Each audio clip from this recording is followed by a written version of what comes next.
আসসালামু আলাইকুম। স্বাগতম জানাচ্ছি বিবিসি নিউজ আন্তর্জাতিক সংবাদে। শুরুতেই সংবাদ শিরোনাম, এরপর দেখবেন বিস্তারিত। এবার ইরানের হয়ে লড়ার ঘোষণা দিল ইরাকের সশস্ত্র গোষ্ঠী। পাকিস্তানে পাল্টা বিমান হামলার দাবি আফগানিস্তানের। ইরানে হামলা করলে ভিয়েতনামের তেতো স্বাদ পেতে পারে যুক্তরাষ্ট্র। নিজ নাগরিকদের দ্রুত ইসরায়েল ছাড়তে যুক্তরাষ্ট্রের নির্দেশ। দর্শক, এতক্ষণ শুনছিলেন সংবাদ শিরোনাম। এখন বিস্তারিত। আপনি যদি ইসরায়েলের ধ্বংস চান, মুসলিমদের পাশে থাকেন, তাহলে চ্যানেলটি লাইক দিয়ে সাবস্ক্রাইব করে পাশে থাকুন। এবার ইরানের হয়ে লড়ার ঘোষণা দিল ইরাকের সশস্ত্র গোষ্ঠী। ইরানি মার্কিন হামলার হুমকি ক্রমেই বাড়ছে।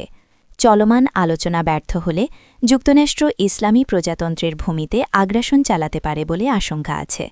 এমন প্রেক্ষাপটে মার্কিন বাহিনীর বিরুদ্ধে তেহরানের পক্ষে লড়াই করার ঘোষণা দিচ্ছে একের পর এক সশস্ত্র গোষ্ঠী ও দেশ। সেই সহযোগীর কাতারে যুক্ত হল ইরাকের কাতায়েব হিজবুল্লাহ। ইরান সমর্থিত একটি শক্তিশালী ইরাকি সশস্ত্র গোষ্ঠীর নাম কাতায়েব হিজবুল্লাহ। যোদ্ধা সংগঠনটি তাদের সৈনিকদের নির্দেশ দিয়েছে যে যুক্তরাষ্ট্র যদি ইরানে হামলা চালায়, তবে প্রতিবেশী দেশটিতে একটি দীর্ঘস্থায়ী যুদ্ধের পরিস্থিতির জন্য যেন তারা প্রস্তুত থাকে। কাতায়েব হিজবুল্লাহ বৃহস্পতিবার ২৬ ফেব্রুয়ারি যুক্তরাষ্ট্রকে সতর্ক করে বলেছে যে এই অঞ্চলে যুদ্ধ শুরু করলে তাদের প্রচণ্ড ক্ষতির সম্মুখীন হতে হবে। অন্যদিকে একটি সশস্ত্র উপদলের একজন কমান্ডার জানিয়েছেন যে হামলা হলে তাদের গোষ্ঠীর হস্তক্ষেপ করার প্রবল সম্ভাবনা আছে। কাতায়েব হিজবুল্লাহ এক বিবৃতিতে বলেছে, মার্কিন হুমকি এবং সামরিক সমাবেশের মধ্যে এই অঞ্চলে একটি বিপজ্জনক উত্তেজনার ইঙ্গিত পাওয়া যাচ্ছে। তাই সব যোদ্ধার জন্য একটি সম্ভাব্য দীর্ঘস্থায়ী ক্ষয়িষ্ণু যুদ্ধের জন্য প্রস্তুত থাকা প্রয়োজন। ওই কমান্ডার বলেন, তার গোষ্ঠী ইরানকে তাদের নিজস্ব স্বার্থের জন্য কৌশলগত মিত্র মনে করে, তাই ইসলামী প্রজাতন্ত্রের উপর যে কোনো আক্রমণ সরাসরি আমাদের জন্য হুমকি। গত বছর ইসরায়েল ও ইরানের মধ্যে ১২ দিনের যুদ্ধের সময় মার্কিন নিষেধাভুক্ত ইরাকি সশস্ত্র গোষ্ঠীগুলো হস্তক্ষেপ করেনি। তবে এবার ওই কমান্ডার জানান, তারা কম সংযত থাকবে, বিশেষ করে যদি হামলাগুলো ইরানের শাসন ব্যবস্থা উৎখাতের উদ্দেশ্যে করা হয়। গাজায় ইসরায়েল হামাস যুদ্ধের সময় কয়েক মাস ধরে ইরান সমর্থিত গোষ্ঠীগুলো এই অঞ্চলে মার্কিন সেনাদের উপর হামলা চালিয়েছে এবং ইসরায়েলের বিরুদ্ধে বেশিরভাগ ক্ষেত্রেই ব্যর্থ হামলা চালিয়েছে। পরে মার্কিন ও অভ্যন্তরীণ চাপের মুখে হামলাগুলো বন্ধ হয়ে যায় এবং গোষ্ঠীগুলোকে নিরস্ত্র করার চাপ বাড়তে থাকে। ইরান সমর্থিত এসব গোষ্ঠী তথাকথিত প্রতিরোধের অক্ষের অংশ, যার মধ্যে লেবাননের হিজবুল্লাহ, গাজার হামাস ও ইয়েমেনের হুথি বিদ্রোহীরাও আছে। পাকিস্তানে পাল্টা বিমান হামলার দাবি আফগানিস্তানের। পাকিস্তানের সাম্প্রতিক হামলার জবাবে পাল্টা আঘাত হেনেছে আফগানিস্তান। দেশটির প্রতিরক্ষা মন্ত্রণালয় জানিয়েছে, শুক্রবার ২৭ ফেব্রুয়ারি সকালে আফগান বিমানবাহিনী পাকিস্তানের একাধিক সামরিক লক্ষ্যবস্তুতে বিমান হামলা চালায়। হামলার আওতায় পাকিস্তানের রাজধানী ইসলামাবাদ সহ সীমান্তবর্তী কয়েকটি গুরুত্বপূর্ণ এলাকা ছিল বলে জানানো হয়। আফগান প্রতিরক্ষা মন্ত্রণালয়ের তথ্য অনুযায়ী বেলা ১১টার দিকে বিমানবাহিনী ফাইজাবাদ সংলগ্ন একটি সামরিক শিবির, নওশেরা সেনা ক্যান্টনমেন্ট, জামরুদ সামরিক কলোনি এবং অ্যাবোটাবাদে অবস্থিত বিভিন্ন স্থাপনায় আঘাত হানে। তাদের দাবি, অভিযানে পাকিস্তানি সেনাবাহিনীর গুরুত্বপূর্ণ স্থাপনা ও ঘাঁটি ক্ষতিগ্রস্ত হয়েছে এবং মিশন সফলভাবে সম্পন্ন হয়েছে। আফগানিস্তানের পক্ষ থেকে জানানো হয়, এর আগের রাতে পাকিস্তান আফগান আকাশসীমা লঙ্ঘন করে কাবুল, কান্দাহার এবং পাকতিয়া অঞ্চলে হামলা চালায়। সেই ঘটনার জবাব হিসেবেই এই পাল্টা বিমান অভিযান পরিচালিত হয়েছে। অন্যদিকে পাকিস্তানের সামরিক বাহিনী দাবি করেছে যে তাদের পরিচালিত অপারেশন গাজাবলিল হকে এখন পর্যন্ত ২৭৪ জন তালেবান সদস্য ও অন্যান্য সশস্ত্র গোষ্ঠীর সদস্য নিহত হয়েছেন এবং ৪০০ জনের বেশি আহত হয়েছেন।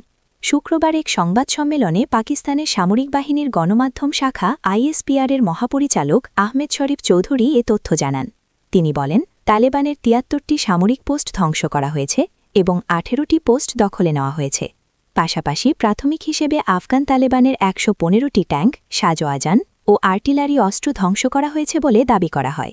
দুই দেশের পাল্টাপাল্টি অভিযানের ফলে সীমান্ত জুড়ে উত্তেজনা আরও বেড়েছে, যা আঞ্চলিক নিরাপত্তা পরিস্থিতিকে নতুন করে উদ্বেগের মুখে ফেলেছে। ইরানে হামলা করলে ভিয়েতনামের তেতো স্বাদ পেতে পারে যুক্তরাষ্ট্র। যুক্তরাষ্ট্রের অন্যতম মিত্র ভিয়েতনাম। বর্তমানে সুসম্পর্ক থাকলেও এই নামের সঙ্গে মধু নেই, আছে তিক্ততা। কারণ দেশটি ৫ দশক আগে মার্কিন সেনাদের নাকানি জুবানি খাইয়েছিল। অজেয় এই বাহিনীর মার্কিন পরাজয়ের সেই লজ্জা ও আতঙ্ক বহুদিন কুড়ে কুড়ে খেয়েছে আমেরিকানদের। অর্ধ শতাব্দী পর যুক্তরাষ্ট্র আবার সেই ফাঁদে পড়তে যাচ্ছে বলে খুদ প্রেসিডেন্ট ডোনাল্ড ট্রাম্পের জেনারেল ও সহকারীরাও আশঙ্কা করছেন। দক্ষিণ পূর্ব এশিয়ার দেশ ভিয়েতনামে কমিউনিস্টদের বিরুদ্ধে লড়তে গিয়েছিল মার্কিন সেনারা।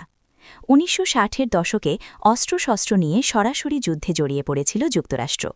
সোভিয়েত ইউনিয়ন, চীন ও অন্য কমিউনিস্ট মিত্র দেশগুলো উত্তর ভিয়েতনামকে সমর্থন করে, আর যুক্তরাষ্ট্র, দক্ষিণ কোরিয়া, ফিলিপাইন, অস্ট্রেলিয়া, থাইল্যান্ড ও অন্য কমিউনিস্ট বিরোধী মিত্র দেশগুলো দক্ষিণ ভিয়েতনামকে সমর্থন দেয়। সেই যুদ্ধে যুক্তরাষ্ট্রের ৫৮ সহস্রাধিক সৈন্য নিহত হয় এবং প্রায় $১৬৮ বিলিয়ন বেশি অর্থ ব্যয় হয়।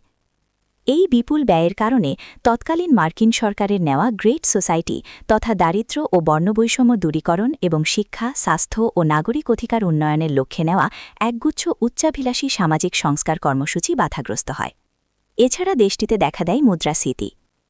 এত কিছুর পরও যুদ্ধে ব্যর্থতা মার্কিন সামরিক বাহিনীর অপরাজেয়তার মিথ ভেঙে দেয় এবং দেশের ভেতরে যুদ্ধের বিরুদ্ধে ব্যাপক জনমত তৈরি হয়।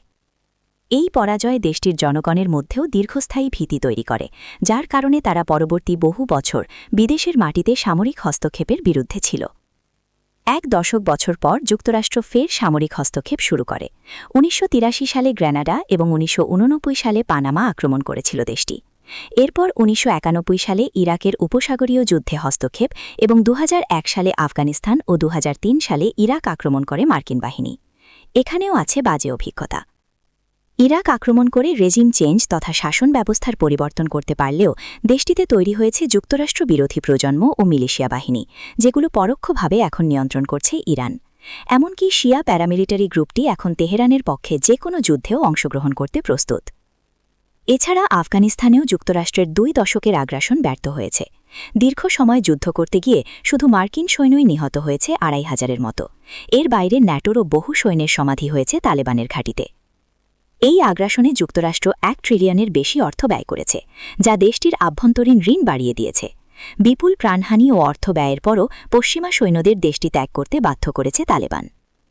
ইহুদিবাদী ইসরায়েল ২০২৫ সালের জুনে ইরান আক্রমণ করেছিল। তাদের উস্কানিতে ১২ দিনের যুদ্ধে জড়িয়ে পড়েছিল যুক্তরাষ্ট্র। ইরানের কয়েকটি পরমাণু কেন্দ্রে বাংকার বাস্টার বোমা মেরে সেগুলো ধ্বংস করতে সেই হামলা চালায়। এতে পরমাণু কেন্দ্রগুলো ধ্বংস হয়েছে কিনা তা নিশ্চিত করতে পারেনি কেউ। তবে পাল্টা হামলা চালিয়ে ইরান যে সাহস ও সক্ষমতার প্রমাণ দিয়েছে তা ভাবিয়ে তুলেছে যুক্তরাষ্ট্র ও তার মিত্রদের। তেহরানের জবাব নামকাওয়াস্তে হলেও দেশটির ক্ষেপণাস্ত্রগুলো লক্ষ্যবস্তুতে গিয়ে পড়েছিল। পশ্চিমাদের নেশাধায় জর্জরিত দেশটির সেই অর্জন সবাইকে চমকে দিয়েছে। ইসলামী প্রজাতন্ত্রের জবাবের প্রতিক্রিয়া না দেখিয়ে যুদ্ধ শেষ করে ওয়াশিংটন। ইসরায়েল নাছোড়বান্দা, কোনো অবস্থাতেই ইরানকে অক্ষত ছাড়তে রাজি নয়। প্রধানমন্ত্রী বেনিয়ামিন নেতানিয়াহু মার্কিন প্রেসিডেন্ট ডোনাল্ড ট্রাম্পকে বুঝিয়েছেন যে ইরান ইসরায়েলের অস্তিত্বের জন্য হুমকি। তেহরানকে প্রধান শত্রু বিবেচনা করে নেতানিয়াহুর অলিখিত শর্ত ইরানের পরমাণু ও ক্ষেপণাস্ত্র উন্নয়ন কর্মসূচি বন্ধ অথবা দেশটির শাসন ব্যবস্থার পরিবর্তন করতে হবে। এর জন্য প্রয়োজনে আগ্রাসন চালাতে হবে। যে কোনো মূল্যে দেশটিকে দুর্বল করতে হবে। নিজ নাগরিকদের দ্রুত ইসরায়েল ছাড়তে যুক্তরাষ্ট্রের নির্দেশ। ইরানের সম্ভাব্য হামলার আশঙ্কার প্রেক্ষাপটে যুক্তরাষ্ট্র তাদের নাগরিকদের দ্রুত ইসরায়েল ত্যাগের নির্দেশ দিয়েছে। শুক্রবার ২৭ ফেব্রুয়ারি দেশটির পররাষ্ট্র মন্ত্রণালয় এ সংক্রান্ত সতর্কবার্তা জারি করে। একই সঙ্গে আপাতত ইসরায়েলে ভ্রমণ থেকে বিরত থাকারও পরামর্শ দেওয়া হয়েছে। পররাষ্ট্র মন্ত্রণালয় জানিয়েছে, বাণিজ্যিক ফ্লাইট চালু থাকা অবস্থাতেই নাগরিকদের ইসরায়েল ছাড়ার প্রস্তুতি নিতে হবে। গতকাল সুইজারল্যান্ডের জেনেভায় ইরান ও যুক্তরাষ্ট্রের মধ্যে বৈঠক অনুষ্ঠিত হলেও সেখানে কোনো চূড়ান্ত সমাধান আসেনি। তবে আগামী সপ্তাহে আবারও ২ দেশের মধ্যে আলোচনা হতে পারে। যুক্তরাষ্ট্রের প্রেসিডেন্ট ডোনাল্ড ট্রাম্প মধ্যপ্রাচ্যে ২টি রণতরী সহ প্রায় ১ ডজন যুদ্ধজাহাজ এবং কয়েক ডজন যুদ্ধবিমান মোতায়েন করেছেন। ধারণা করা হচ্ছে, আলোচনা ভেস্তে গেলে তিনি সামরিক পদক্ষেপে নির্দেশ দিতে পারেন। এর আগে ইসরায়েলে নিযুক্ত মার্কিন রাষ্ট্রদূত মাইক হুকাবি দূতাবাসের কর্মচারীদের জানান, যারা দেশ ছাড়তে চান তা যেন দ্রুততা করেন। স্টাফদের পাঠানো এক ইমেলে তিনি বলেন, যে কোনো দেশের ফ্লাইট পাওয়া গেলে সেটির টিকিট কেটে আগে ইসরায়েল ত্যাগ করতে হবে, পরে সেখান থেকে যুক্তরাষ্ট্রে ফেরা যাবে। অন্যদিকে যুক্তরাষ্ট্র ইরানের কাছে তাদের পারমাণবিক কর্মসূচি পুরোপুরি বন্ধের দাবি জানিয়েছে। এমনকি দেশটির ৩টি প্রধান পারমাণবিক স্থাপনা ভেঙে ফেলার কথাও বলেছে ওয়াশিংটন। যুক্তরাষ্ট্রের প্রস্তাব অনুযায়ী নতুন কোনো চুক্তি হলে তা অনির্দিষ্টকালের জন্য কার্যকর থাকবে। তবে ইরান নির্দিষ্ট সময়ের জন্য পারমাণবিক কার্যক্রম স্থগিত রাখার প্রস্তাবই অনড় রয়েছে। আপনি যদি মুসলিমদের পাশে থাকেন ও ইসরায়েলের ধ্বংস চান, তাহলে চ্যানেলটি অবশ্যই লাইক দিয়ে সাবস্ক্রাইব করে দেবেন। আল্লাহ হাফেজ।